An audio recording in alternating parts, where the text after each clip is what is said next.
Selamat berjumpa kembali dalam pembahasan kita yang mana untuk kesempatan kali ini kita akan membahas tema tentang badan usaha. Badan usaha ini merupakan satu kesatuan yuridis yang menggunakan modal dan juga tenaga kerja untuk mencari sejumlah keuntungan.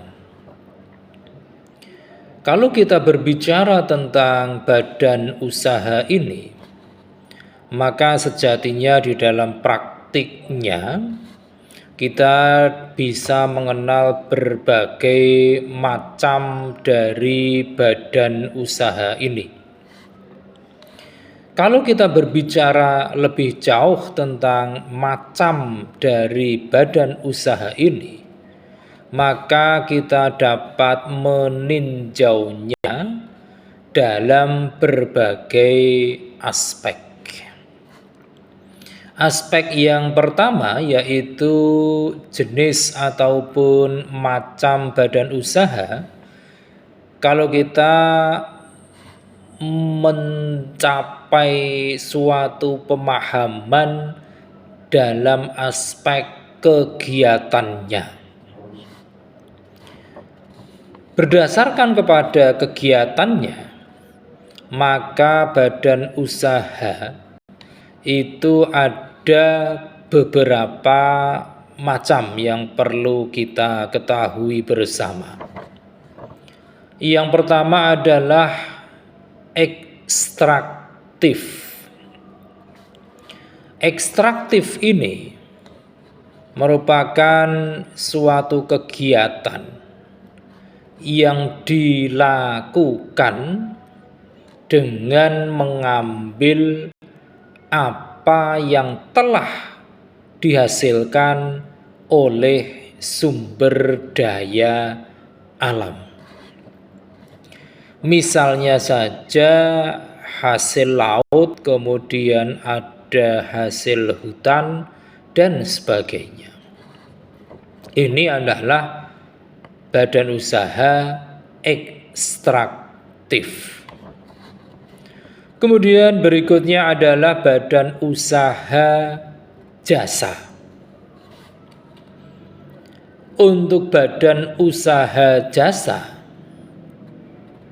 kegiatan yang dilakukan itu ditujukan dalam rangka memberikan pelayanan dan kemudahan dalam rangka memenuhi suatu kebutuhan.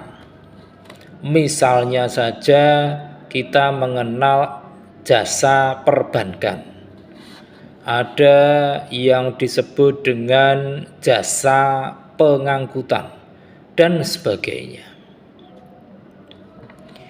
Kemudian yang ketiga yaitu badan usaha dalam bentuk agraris, yang mana bentuk ataupun badan usaha agraris ini mereka melakukan kegiatan yang langsung berhubungan dengan bidang-bidang pertanian.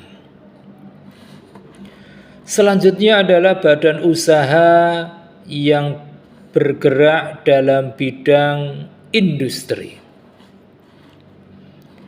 Untuk badan usaha yang bergerak dalam bidang industri adalah suatu badan usaha yang kegiatannya lebih fokus pada berbagai kegiatan pengolahan bahan baku dan juga bahan penolong menjadi bahan setengah jadi ataupun bahan siap pakai. Misalnya saja kita mengenal ada industri kendaraan bermotor, ada industri garmen dan sebagainya.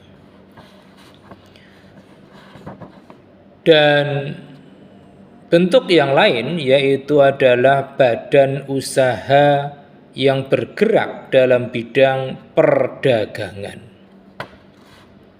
yaitu suatu bentuk badan usaha yang berkegiatan dalam hal membeli ataupun menjual kembali barang tanpa harus mengubah bentuknya.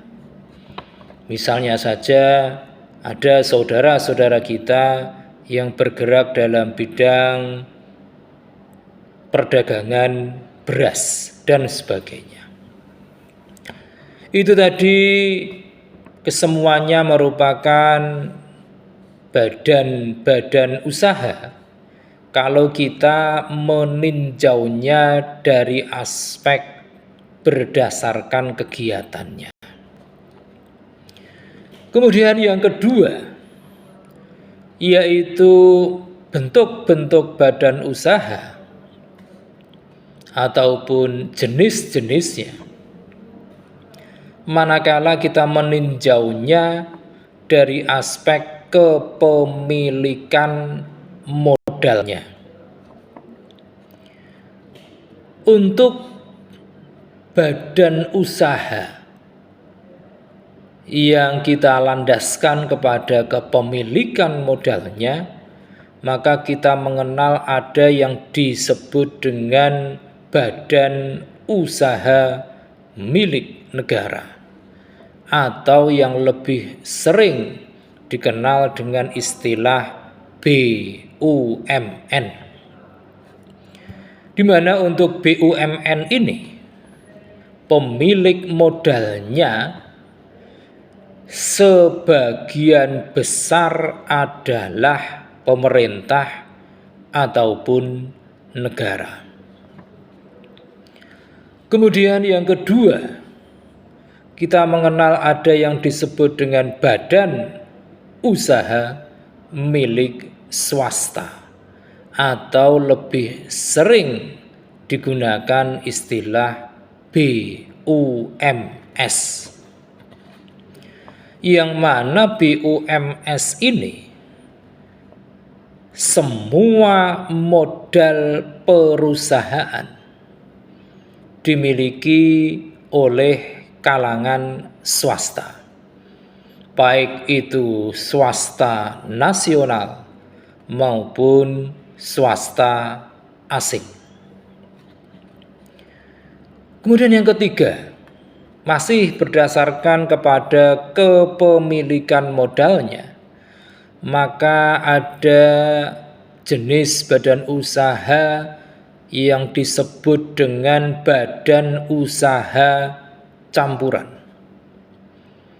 yaitu suatu usaha yang mendapatkan modal dari pemerintah dan juga dari sektor swasta.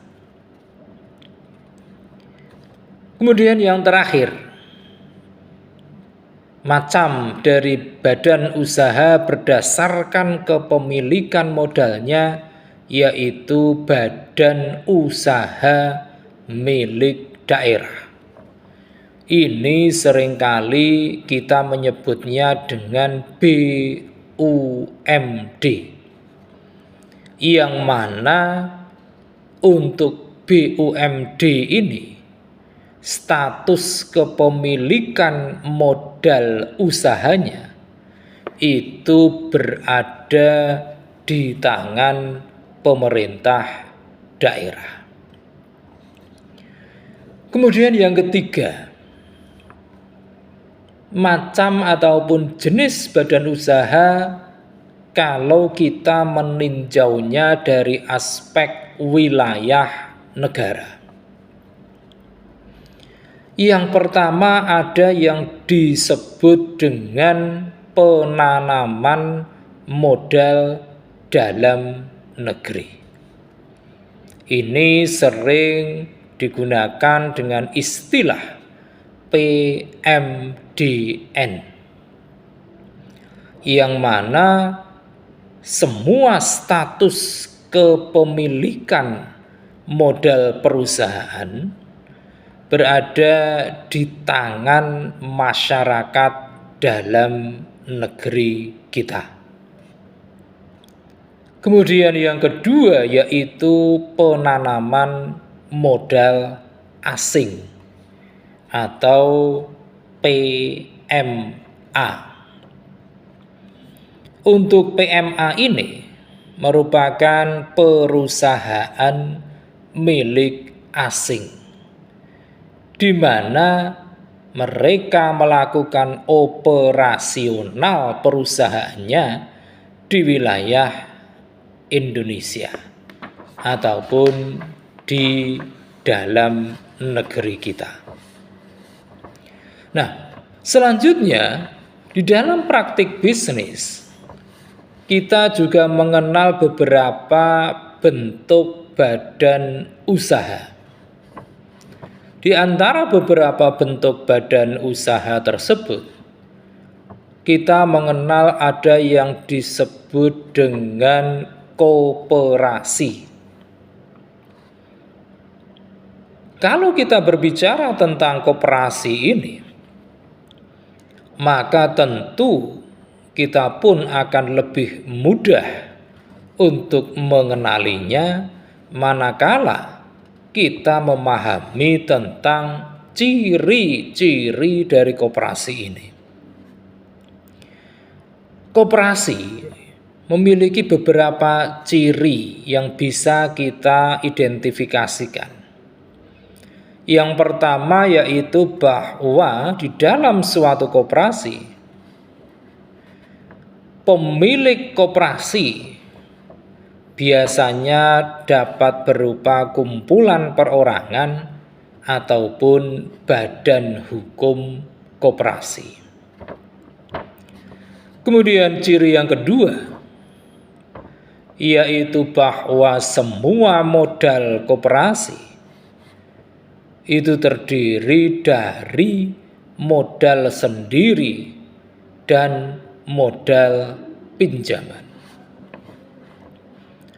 Lantas yang ketiga, di dalam suatu koperasi, semua kewenangan maupun kebijakan di dalam koperasi itu telah ditetapkan melalui suatu rapat keanggotaan.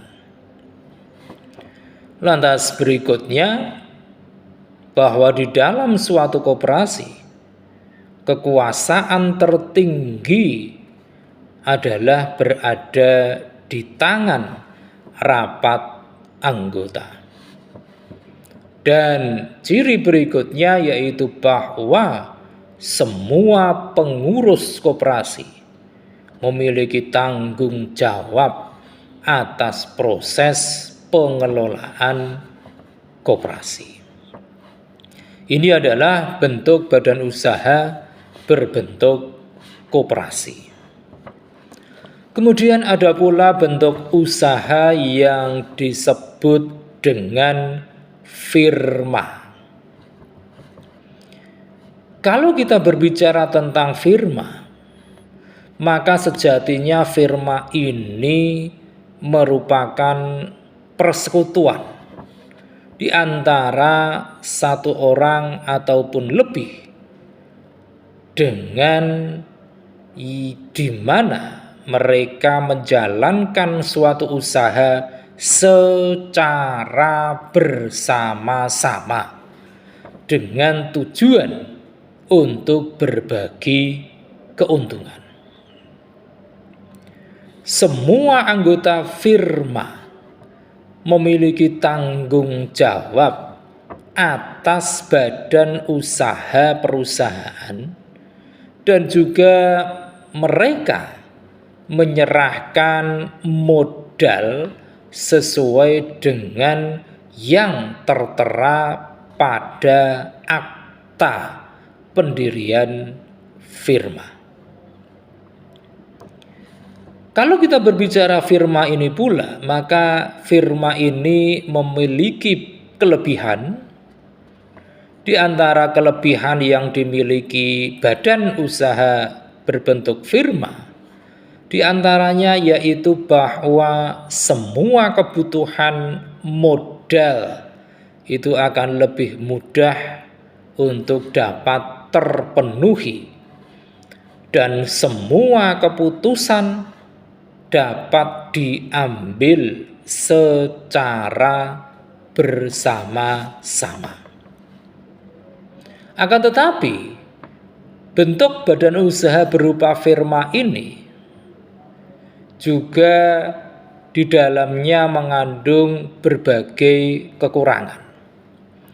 Di antara kekurangan-kekurangan yang ada yaitu manakala terjadi suatu perselisihan, di mana kalau ini terjadi maka akan lebih sulit lagi untuk mempertahankan firma ini, karena dengan adanya perselisihan maka besar kemungkinan badan usaha yang dibentuk ini pun akan mengalami suatu kerugian.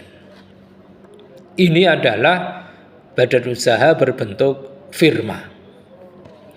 Kemudian berikutnya ada bentuk badan usaha lain yang disebut dengan badan usaha milik negara, BUMN. Untuk BUMN ini dulu ada yang disebut dengan perusahaan jawatan atau perjan. Tapi memang saat ini sudah sulit sekali kita menemui BUMN yang masih berstatus sebagai perusahaan jawatan. Perjan ini sejatinya memiliki tujuan untuk membuat kalangan masyarakat menjadi lebih sejahtera melalui pengabdian maupun pelayanan yang diembankan kepada badan usaha ini. Dulu, salah satu BUMN yang pernah menyandang bentuk sebagai perusahaan jawatan, diantaranya adalah perusahaan kereta api, yang saat ini telah berubah bentuk menjadi suatu perseroan. Nah, kalau kita berbicara tentang perseroan ini, ada bentuk badan usaha yang disebut perusahaan perseroan. Seperti yang kita sampaikan baru saja, kita mencontohkannya dengan perusahaan kereta api. Di mana untuk perusahaan perseroan ini memiliki tujuan untuk mengupayakan keuntungan dengan kepemilikan saham paling tidak 51%. Ciri-ciri dari perusahaan perseroan ini diantaranya yaitu bahwa badan hukum perdata itu berbentuk perseroan terbatas. Kemudian yang kedua adalah bahwa semua pegawai berstatus pegawai perusahaan swasta. Kemudian hubungan usaha telah diatur berdasarkan kepada hukum perdata. Dan beberapa di antaranya pemerintah memiliki peran sebagai pemegang saham. Kemudian yang kelima, kita ada juga untuk mengenal apa yang disebut dengan perusahaan perseorangan, di mana bentuk ini memiliki beberapa kelebihan Di antaranya yaitu sangat mudah untuk dikelola. Kemudian semua keputusan diambil dengan lebih cepat. Kemudian juga ada memiliki kebebasan untuk melakukan manuver-manuver bisnis. Dan juga biaya operasi yang tidak terlalu tinggi, pun demikian dengan besaran pajak yang tidak terlalu tinggi pula. Nah, selanjutnya yaitu bahwa sejatinya masih ada yang mengalami kebingungan dalam cara pandang antara badan usaha dengan perusahaan. Padahal sejatinya antara badan usaha dengan perusahaan itu ada beberapa perbedaan yang sifatnya mendasar sekali. Perbedaan yang pertama yaitu bahwa badan usaha itu merupakan suatu kesatuan yuridis formal.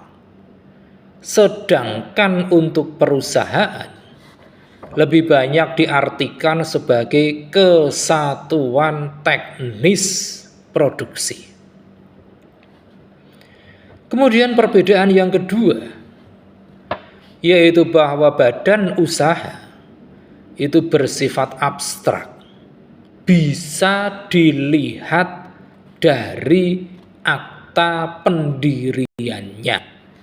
Sedangkan untuk perusahaan lebih bersifat konkret, atau bahasa lainnya adalah dapat dilihat pada proses kegiatannya. Kemudian yang ketiga, perbedaannya yaitu bahwa di dalam badan usaha itu memiliki tujuan untuk mendapatkan keuntungan. Sedangkan untuk perusahaan tujuannya yaitu menghasilkan barang ataupun jasa.